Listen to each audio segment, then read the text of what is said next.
కోరుకోరు, బాధల్లో ఉండాలని కోరుకోరు. కానీ మనిషి అన్నవాడు కుటుంబాన్ని కలిగిన ప్రతి ఒక్కరు కూడా నా జీవితం అంతా సంతోషంగా ఉండాలి, నా కుటుంబం అంతా కూడా ఆనందంగా ఉండాలని కోరు. దేవుడి స్తోత్రం. ఆ ఉద్దేశంతో దేవుణ్ణి నమ్ముకున్న వారిగా మారుతూ ఉంటారు.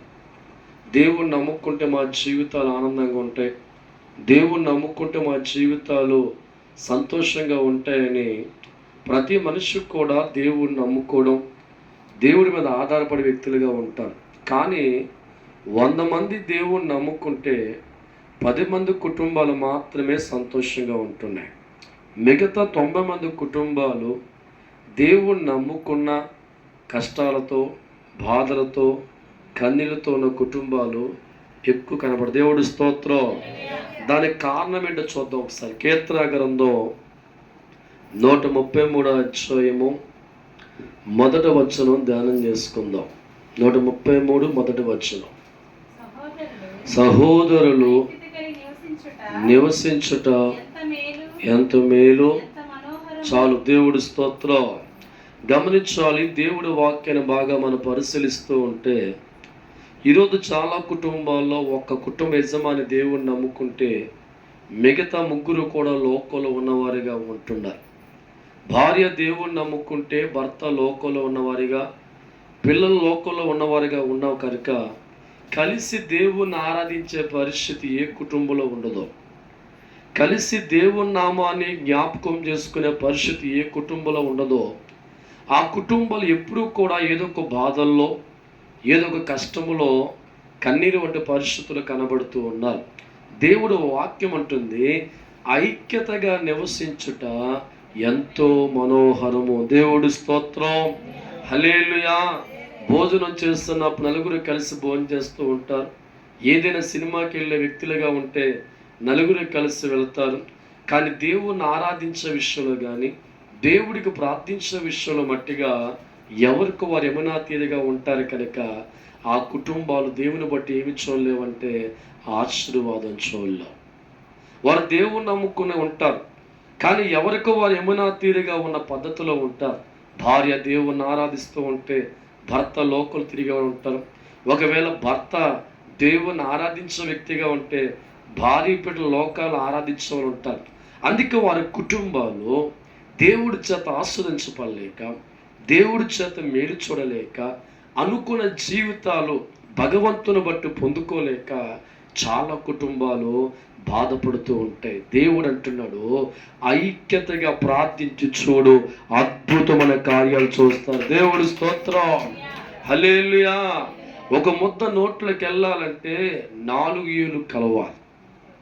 ఈ 4 వేలు కూడా వేరువేరుగా ఉండి ఇది నా పని కాదు, నా పని కాదు అనుకుంటే ఆ ముద్ద కలిపే అవకాశం ఉండదు, నోటికి వెళ్ళదు. కుటుంబంలో ఉన్న ప్రతి ఒక్కరు కూడా, నలుగురు కూడా మోకాలు దేవుడి ముందు వంగాలి, నలుగురు కూడా దేవుణ్ణి ఆరాధించే వ్యక్తులుగా ఉండాలి, నలుగురు కూడా దేవుణ్ణి బతిమాలి పరిస్థితిలో ఉండాలి. 4 కంఠాలు ఒకేసారి దేవుణ్ణి ఆరాధిస్తూ ఉంటే, నలుగురు స్వరాలు ఒకేసారి దేవుడికి ప్రార్థిస్తూ ఉంటే ఆ ఇంటిలో చీకటి శక్తులు కానీ, ఆర్థిక ఇబ్బందులు కానీ, తెగులు పరిస్థితులు కానీ ఏవి ఉండక నలుగురు దేవుణ్ణి ఆరాధిస్తూ ఉంటే పరిశుద్ధాత్మ దేవుడు ఆ కుటుంబంలో అద్భుతమైన కార్యములు దేవుడు చేస్తారు. దేవుడి స్తోత్రం. ఈనాడు ఏ కుటుంబాలు పరిశీలిస్తున్నా భార్య మోకరించి ఇంట్లో ప్రార్థిస్తూ ఉంటే మరో పక్క భర్త తన కార్యక్రమాలు చేస్తూ ఉంటాడు. భర్తగా మోకరించి ప్రార్థన చేస్తూ ఉంటే భార్య అనే వ్యక్తి మరో కార్యక్రమంలో ఉంటూ ఉంటారు. అందుకే వారి కుటుంబాల్లో పరిశుద్ధాత్మ దేవుడికి పరిపూర్ణమైన అవకాశం ఇవ్వక, దేవుడికి పరిపూర్ణమైన అధికారం ఆ కుటుంబం ఇవ్వక, దేవుణ్ణి నమ్ముకున్న వారి జీవితాల్లో కలిసి రాక చాలామంది బాధపడేవారు కనబడుతూ ఉంటారు. అందుకే దేవుడు వాక్యం ఉంటుంది, ఐక్యతగా ప్రార్థించే కుటుంబాలుగా మారాలి, ఐక్యతగా దేవుణ్ణి గణపరిచే కుటుంబాలుగా మారాలి. ఏ కుటుంబం అయితే 4 సభ్యులు ఉంటే నలుగురు కూడా దేవుణ్ణి ఆరాధించగలుగుతారు. ఏ కుటుంబం 4 ఉంటే 4 స్వరాలు దేవుడికి మారుమోగే మాట్లాడుతూ ఉంటారో వారి జీవితాల్లో చీకటి ఉండదు, వారి బతుకుల్లో ఆటంకం ఉండదు, వారి కష్టాల్లో ఉండరు, వారు బాధల్లో ఉండరు, వారు అప్పుల్లో ఉండరు. కానీ దైవ ఆశీర్వాదాల చేత నింపబడతారు. దేవుడు స్తోత్రం. ఈ ఇంటిలో ఒకరు మోకరించే వారిగా ఉంటే మరొకరు మోకాలు వంగని వారు ఉన్నారు. ఒకరు దేవుడి సన్నిధిలో కన్నీరుతో ఏడుస్తూ ఉంటే మరొకరు లోకంలో పరిగెత్తు వారిగా ఉన్నారు. ఇటు వెలుగు కాదు, అటు చీకటి కాదు, మధ్యకరమైన జీవితాలు ఈ కుటుంబంలో ఉన్నాయి కనుక ఆ బిడ్డ బాధపడుతుంది. అయితే ఇది నాన్న పరిశుద్ధాత్మ దేవుడు అంటున్నాడు, ఐక్యతగా ప్రార్థించే కుటుంబాలుగా మీ జీవితాన్ని మార్చుకోండి. ఐక్యతగా ప్రార్థించే వ్యక్తులుగా మీ జీవితాలు మార్చుకుంటే, నలుగురు నా ముందుకు వచ్చి నాన్న దేవాన్ని ప్రార్థించే వ్యక్తిగా ఉంటే మీ జీవితాలు కష్టాల్లో ఉంచుతానా, మీ బతుకులు బాధల్లో ఉంచుతానంటే భగవంతుడు ఇస్తున్న వాగ్దానం, అటువంటి కుటుంబాలు ఆయన ఎత్తుపట్టుకుంటాడు. అటువంటి జీవితాలు ఎత్తుపట్టుకుంటాం. ఏ సాతాను బట్టి నీ కుటుంబం శోధించబడుతుందో, దేన్ని బట్టి అప్పుల్లో ఏడుస్తూ ఉన్నారు, దేన్ని బట్టి మనశ్శాంతిని కోల్పోయారు, దేన్ని బట్టి నెమ్మది కోల్పోయారు, ఏ శక్తుల బట్టి మీ జీవితాల్లో నిజమైన ఆనందం అనుభవించలేక ఏడుతున్నారో కలిసి ప్రార్థించే వారికి పరిశుద్ధాత్మ తోడవుతాడో అద్భుతమైన కార్యాలు చూస్తారు. దేవుడి స్తోత్రం. అపోస్తల కార్యాలు 1వ అధ్యాయము, అపోస్తల కార్యాలు 1వ అధ్యాయము 14వ వచనం ధ్యానం చేసుకుందాం. అపోస్తల 1వ అధ్యాయం 14వ వచనం. వీరందరూ మా వారితో కూడా కొందరు స్త్రీలను, యేసు తల్లి మరియను, సహోదరులను ఏక మనసుతో. చాలు. దేవుడి స్తోత్రం. ఈరోజు చాలా కుటుంబాల్లో భార్య మనసు ఎలా ఉంటుంది, భర్త ఆలోచనలు ఒకలా ఉంటాయి, బిడ్డల ఆలోచన ఒకలా ఉంటే ఆ కుటుంబం ఇంకేం పోవచ్చు చెప్పండి. వారందరూ కూడా ఒకే మనస్సుతో దేవుని ఏం చేస్తున్నారంట, ఎడతెగ ప్రార్థిస్తున్నారు. దేవుడి స్తోత్రం. వారి మనస్సులో భేదాభిప్రాయాలు లేవు, రకరకాల ఆలోచనలు లేవు. ఏ దేవుణ్ణి అయితే వారు నమ్ముకున్నారో, ఏ దేవుణ్ణి ఆరాధిస్తున్నారో అక్కడ 100 మంది కూడుకున్నారు. ఈ 100 మంది కూడా ఒకే మనసుతో ఆరాధిస్తూ ఉంటే పరిశుద్ధ అగ్ని వారి మధ్యకి దిగి వచ్చింది. దేవుడి స్తోత్రం. చీకటి ఆత్మలు రాలేదు, దరిద్రము రాలేదు, పేదరికం రాలేదు, జబ్బు పరిస్థితి రాలేదు. దేవుడు ఆ ఇంట్లోకి వచ్చాడు. ఎక్కడైతే వారు కూర్చొని అందరూ మోకరించి ఒకే మనసుతో దేవుణ్ణి ఆరాధిస్తూ ఉంటే, దేవుని నామాన్ని జ్ఞాపకం చేసుకుంటూ ఉంటే, కన్నీళ్లతో దేవుని స్తుతిస్తూ ఉంటే, అటువంటి స్థలములోకి చీకటి ఆత్మలు రాలేదు, ఇబ్బందులు రాలేదు, ఆటంకాలు రాలేదు. కానీ పరిశుద్ధాత్మ అగ్నిగా మారి వారు ఉన్న నివాసములోకి దేవుడి శక్తి వచ్చింది. దేవుడి స్తోత్రం. హల్లెలూయా. ఈరోజు నీ కుటుంబం కూడా నలుగురు కలిసి ప్రార్థిస్తూ ఉంటే దేవుడి శక్తి వచ్చిన మరుక్షణమే దెయ్యాలు బయటకు పరిగెడతాయి, అప్పులు మారిపోతాయి, కన్నీరు పరిస్థితులు మారిపోతాయి, ఇబ్బందులు మారిపోతాయి.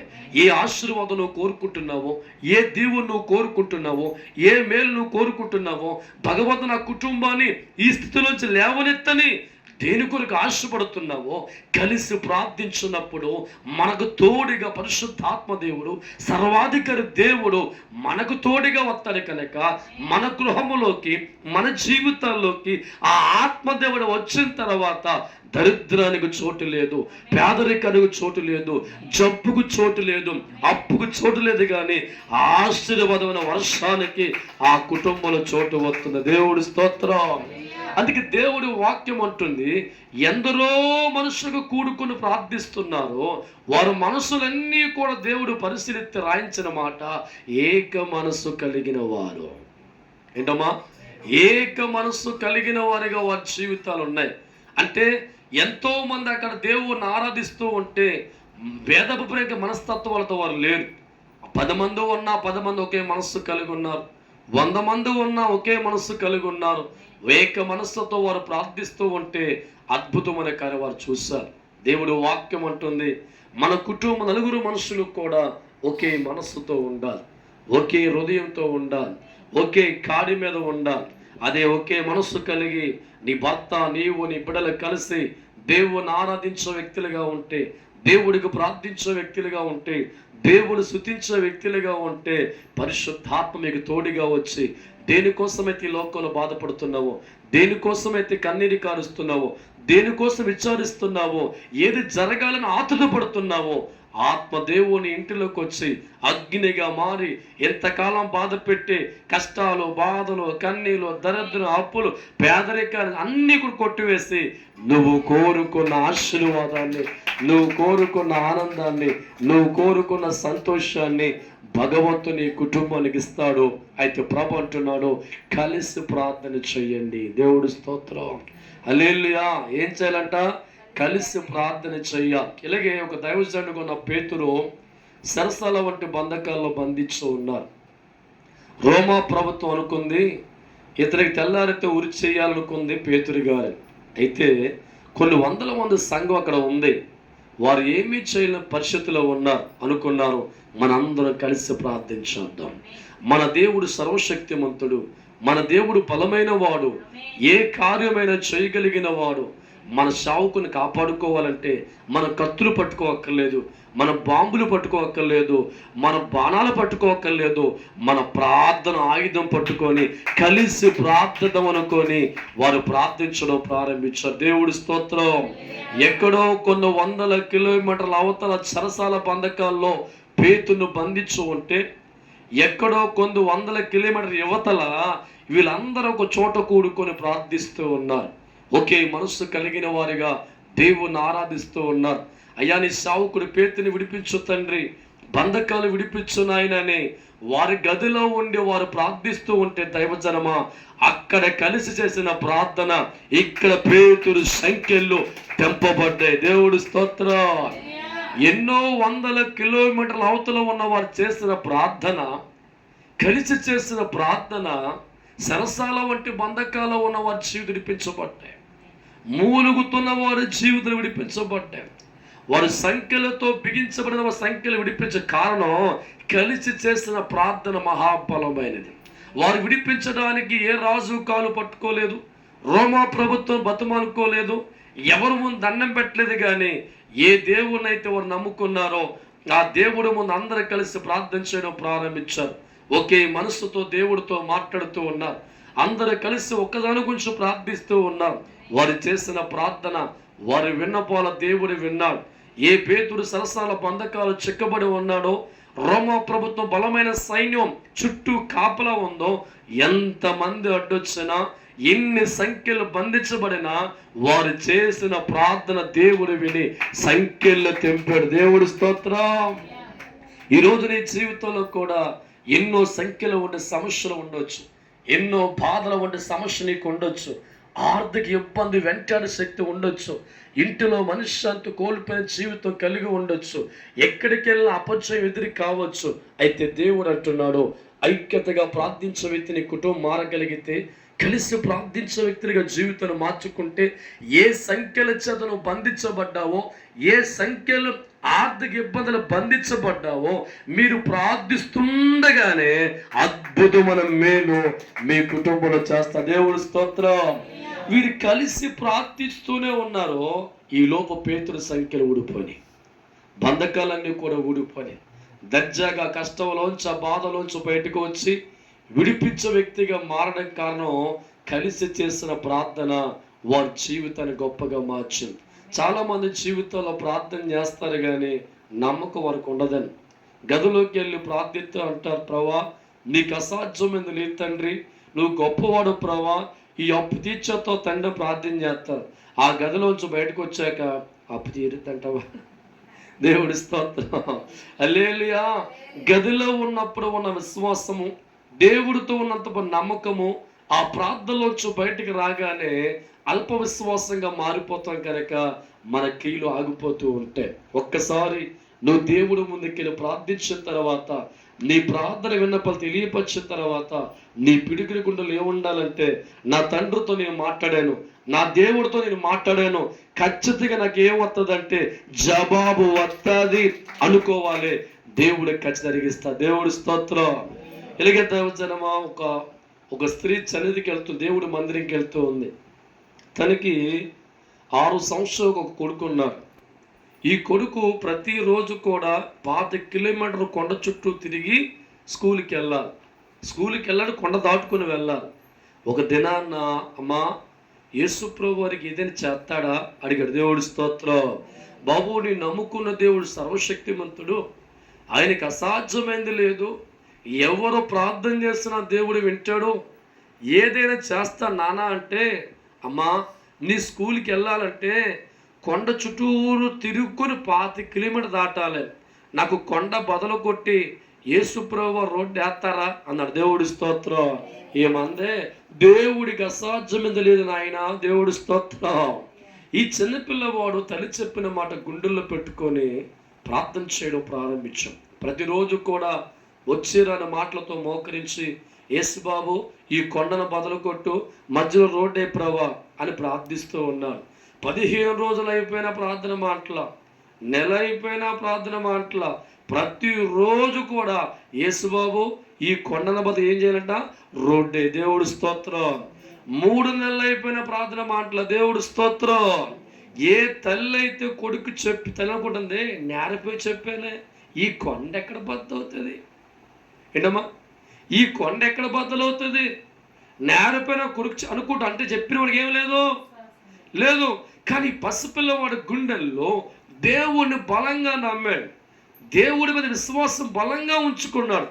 నా తల్లి చెప్పింది, నా యేసయ్యకి అసాధ్యమైనది లేదని చెప్పింది. ఖచ్చితంగా నా దేవుడు ఈ కొండను బదలు కొడతాడు, రోడ్డు వేస్తాడు అనే నమ్మకంతో ప్రార్థిస్తుంది. దేవుడి స్తోత్రం. 6 నెలలైన ప్రార్థన మాల. దేవుడి స్తోత్రం. ఒక పక్క ఇలా అమ్మ నవ్వుకుంటున్న పక్క ఎందుకు చెప్పాను. దేవుడి స్తోత్రం. 7వ నెల దైవజనమా గవర్నమెంట్కి అవసరమైంది. రోడ్డు బదులు కొట్టారు, కొండ బదులు కొట్టారు, మధ్యలో రోడ్డు వేశారు. దేవుడి స్తోత్రం. హల్లెలూయా. పసిపిల్ల హృదయంలో నమ్మకము తల్లి హృదయంలో లేదు. ఈరోజు ఏ దేవుడు నమ్ముకున్నావో ఆ దేవుడి మన నమ్మకాన్ని వదులుకోకుండా, విశ్వాసంలో జారిపోకుండా, నా దేవుని మన స్థితిగతులు మార్చబడతాయి, నా కుటుంబం మళ్ళా వెలుగు చూస్తాము, నా కుటుంబం కలిసి ప్రార్థనలు వస్తాయి, నా బతుకంతా మారబోతుంది. ఏ దుఃఖం సాతాను బట్టి నా బతుకులు ప్రవేశించిందో నా దేవుడు నా జీవితాన్ని మారుస్తాడు, నా కుటుంబాన్ని మారుస్తాడు, నా బతుకును మారుస్తాడని చలించిన విశ్వాసముతో ప్రతి దినము కూడా దేవుడి ముందుకెళ్ళి నన్ను చేయగలవు తండ్రి అని ఆయనతో మాట్లాడుతూ ఉంటే ఒక దినాన దేవుడు నువ్వు అడిగింది నీకు అనుగ్రహిస్తాడు. దేవుడి స్తోత్రం. హల్లెలూయా. కాబట్టి కలిసి చేసే ప్రార్థనగా కుటుంబం మారాలి. రెండోది అనుమానం లేని ప్రార్థన చేయాలి. దేవుడి స్తోత్రం. ఏం చేయాలంట? అనుమానం లేని ప్రార్థన. ఈ రెండు ఏ కుటుంబాలు అయితే ఉంటాయో, ఏ వ్యక్తులైతే చేసేవారిగా ఉంటారో వారి జీవితాలు అపజయాన్ని జయిస్తారు, ఓటమిని జయించే వ్యక్తులుగా ఉంటారు, కష్టాలను జయించే వ్యక్తులుగా ఉంటారు. ఎందుకంటే ఈ రెండు చేసే వారికి తోడు మనుషులు తోడు రారు, కానీ భగవంతుడు వారికి తోడుగా వస్తారు. దేవుడు స్తోత్రం. ఏ దేవుడు తోడు వస్తే మనిషి జీవితం మార్చబడుతుందో, ఏ దేవుడు తోడు వస్తే మనిషి కష్టాల్లోంచి బయటకు వస్తాడో, ఏ దేవుడు తోడు వస్తే అప్పుల్లోంచి విజయం పొందుకుంటాడో, ఏ దేవుడు తోడు వస్తే నిజమైన ఆనందం మనిషికి వస్తుందో, ఈ రెండు కార్యక్రమాలు చేసే వారి జీవితాల్లో అటువంటి దేవుడు తోడుగా వస్తాడు. దేవుడి స్తోత్రం. దేవుడు తోడుగా వచ్చిన తర్వాత మనిషి కష్టాల్లో ఉంటాడా? దేవుడు తోడు వచ్చిన తర్వాత మనిషి బాధల్లో ఉంటాడా? దేవుడు తోడు వచ్చిన తర్వాత మనిషి అనారోగ్యంలో ఉంటాడా? దేవుడు తోడు వచ్చిన తర్వాత ఆ మనుషులు వర్ధిల్లేవారుగా మారిపోతూ ఉంటారు. సిరి సంపదలతోనూ, అష్టౌషలతోనూ, ఆరోగ్యముతోనూ, ఎక్కడికెళ్ళా విజయాలతోనూ, ఏది పట్టుకున్నా బంగారంగా మార్చే కృపతోనూ దేవుడు తోడు వచ్చిన కుటుంబాలు వర్ధిల్లుతాయి. ఆ రీతికి కుటుంబం త్వరలో మారబోతారు. దేవుడి స్తోత్రం. హల్లెలూయా. ఎస్తేరు గ్రంథం బాగా మనం పరిశీలిద్దాం ఒకసారి. 4వ అధ్యాయము, ఎస్తేరు గ్రంథం 4వ అధ్యాయము 16వ వచనం ధ్యానం చేసుకుందాం. 16వ వచనం, ఎస్తేరు గ్రంథం 4:16 వచనం చదవండి తల్లి. 4వ అధ్యాయము 16వ వచనం. 16వ వచనం. అమ్మా, నీవు పోయి యూదులందరినీ సమాజ మందిరములో సమకూర్చి నా నిమిత్త ఉపవాసం ఉండి చెయ్యకుండా ఉండు. నేనును నా పనికత్తులు కూడా చాలు. దేవుడి స్తోత్రం. గమనించాలి, ఆనాడు రాజులు గమనిస్తే యూదులు ఎవరూ కూడా బతికి ఉండకూడదని కక్ష కట్టి ఒక శాసనం తీసుకొచ్చారు. రాజుగారు శాసనం వచ్చిన తర్వాత అది అమలు చేయాలి. ఈ యూదులందరూ కూడా చాలా కష్టాల్లో పడే పరిస్థితి వస్తుంది, భయంకరమైన పరిస్థితి వస్తుంది. ఈ భయంకరమైన పరిస్థితుల్లో, ప్రాణాలు పోతున్న పరిస్థితుల్లో వారు ఎంచుకున్న మార్గం ఎక్కడికి వెళ్ళి ఎవరి కాలు పట్టుకోవాలా. దేవుడి స్తోత్రం. అదే మన జీవితంలో కష్టాలు వస్తే ఈ ఊరిలో పెద్దోడు ఎవడో అని ఆడ పట్టుకుంటాం, ఈ ఊరు రాజకీయ నాయకులు పట్టుకుంటాం, వాళ్ళ కాళ్ళ మీద పడేవారు మారిపోతాం. కానీ దేవుణ్ణి నమ్ముకున్న ఆనాడున్న యూదులు వారి జీవితాల్లో కష్టాలు ప్రవేశించే ముందు, బాధలు ప్రవేశించే ముందు, ప్రాణాలు పోయే పరిస్థితి వచ్చే ముందు వారికి తెలిసి ఉంది, రాజుగారి శాసనం వచ్చింది, యూదులందరిని చంపేయండి అని శాస్త్రం వచ్చిన తర్వాత మనం ఏం చేద్దాం అని ఆలోచించుకున్నారు. వారు అనుకున్నారు, అందరం కలిసి ఉపవాసం ఉండి దేవుణ్ణి ఆరాధిద్దాం. దేవుడి స్తోత్రం. హల్లెలూయా.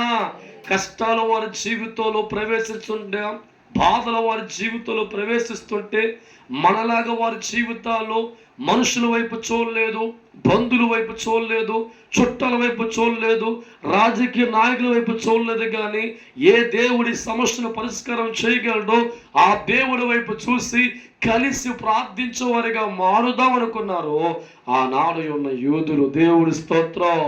హల్లెలూయా. వారి కష్టాల్లో మనుషుల వైపు చూడలేదుగా, బాధల్లో మనుషులు చూడలేదుగా. ఎవరు చూశారంట? దేవుడి వైపు చూశారు.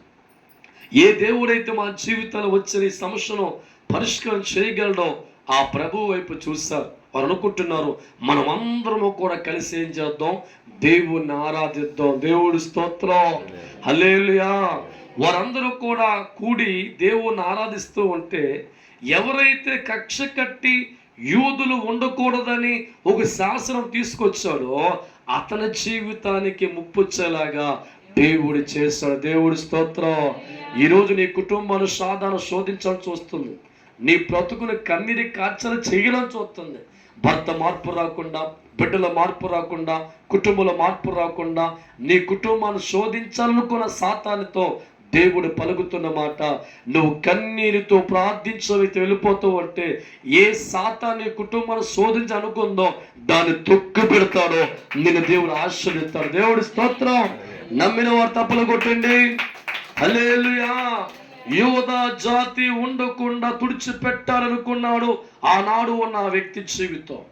కానీ దేవుడు వాక్యం గమనిస్తూ ఉంటే ఆనాడు ఉన్న యూదులు మనుషుల సహాయం కోరకుండా, బంధువుల సహాయం కోరకుండా, రాజుల సహాయం కోరకుండా, సృష్టికర్త దేవుడి సహాయాన్ని కోరుకొని అందరూ ఒక్కటిగా మారి దేవుణ్ణి ఆరాధించేవారిగా మారి, ఈ సమస్య మాకు వచ్చిందయ్యా, ఈ ఇబ్బంది మాకు వచ్చిందయ్యా, ఈ ఆటంకం మాకు వచ్చింది తండ్రి, నీవే మాకు సహాయం చేయమని దేవుడు నమ్ముకున్న యూదులు ప్రభు పాదాల ముందు ప్రార్థించే వ్యక్తులుగా మారితే ఈ కష్టాల్లో వారిని విడిపించాడు. ఎవరు నాశనం చెయ్యాలో ప్లానింగ్ చేస్తాడో వారిని దేవుడు తొక్కేశాడు. దేవుడి స్తోత్రం. ఈరోజు నీ కుటుంబంలో కూడా ఒక్కదానివే దేవుడు నమ్ముకునే వ్యక్తి కావచ్చు. నీ బలాన్ని పడగొట్టాలని, నీ విశ్వాసం పడగొట్టాలని, భర్త రూపంలోనో, బిడ్డల రూపంలోనో, అప్పుల రూపంలోనో, ఆర్థిక రూపంలోనో సాతానుని వెంట అనుకుంటున్నాడో ఈమెను కూడా పడగొట్టాలా. దేవుడి స్తోత్రం. హల్లెలూయా. ఇప్పుడు స్ట్రాంగ్గా ఉండాలి. దేవుడి స్తోత్రం. దేవుని బట్టి బలం పెంచుకొని, దేవుని బట్టి విశ్వాసం పెంచుకొని, నరజాతి వైపు మనసు ఎత్తకుండా ప్రభువు మీదే మనం ఆనుకొని ప్రార్థించే వ్యక్తులుగా మారుతూ ఉంటే ఖచ్చితంగా దేవుడు సహాయం చేస్తాడు. ఆనాడు యూదులకి దేవుడు సహాయం చేశారు. చనిపోకుండా, మరణం వారికి రాకుండా శత్రువు తరిమి కొట్టి అపజయం తొలగించి యూదులకు జయాన్నిచ్చి నిరంతర రాజ్యంలో ఉండే మహాభాగ్యాన్ని దేవుడు వారికి. అందుకే దేవుడు వాక్యం అంటుంది, కలిసి ప్రార్థన చెయ్యో. అల్ప విశ్వాసం లేకుండా దేవుడికి ఏం చేయాలంట? మనం దేవుడిని అత్తుకోవాలి. దేవుడి స్తోత్రం. ఆనాడు అపోస్తలులు కలిసి ప్రార్థన చేశారు, పేతుని విడిపించుకున్నారు. యూదులు కలిసి ప్రార్థన చేశారు, మరణం తప్పించుకున్నారు. ఈనాడు దేవుడు నమ్ముకుని బిడ్డగా ఇంట్లో ఒక్కదాని ఉన్నావా? భయపడమాక. నువ్వు దేవుని బలంగా ఎత్తుకుంటూ వెళ్ళిపో. నీ పక్షాన దేవదూతలు ఆరాధన చేస్తాయి, దేవుడు పరిశుద్ధాత్మ ఆరాధన చేస్తాడు. ఈరోజు దేవుడు మాటతో ఆయన వచ్చాడు కనుక రాబోయే దినాలలో నీకున్న సమస్యను కొట్టివేస్తాను, నీకున్న బాధను కొట్టివేస్తాను, నీ దిగులు కొట్టివేస్తాను. దేన్ని బట్టి ఏడ్చావు నా కుమార్తె? మెదసమే కాంసాభిషేకం మారా. దేవుడిగా నీతో మాట్లాడుతున్నా, నీతోనే మాట్లాడుతున్నా. ఏ లాసమే కాంసాభిషేకం మారా. ఏ మనుష్యత నీకు దూరం అయిపోయిందో, ఏ సంతోషం నీకు దూరం అయిపోయిందో, దేన్ని బట్టి నువ్వు కుమిలిపోతున్నావో, లేదు సమయ కాంసాభిషేకం మారా. నీతిని మాట్లాడుతున్నా. నీ అంధకారాన్ని కొట్టివేయబోతున్నాం, చీకటి కొట్టివేయబోతున్నాం. లేదు సమ్మే ప్రతి ఒక్కరు వెలుగులో ఉంటారు, చీకటి మరుగు చేయబడుతుంది. నేను ఇది మాట్లాడుతున్న కుమార్తె, నువ్వు కోరుకున్న దాన్ని నేను నీకు అనుగ్రహించబోతున్నాను. Thank you Jesus. తల వంచుకున్న ప్రతి ఒక్కరు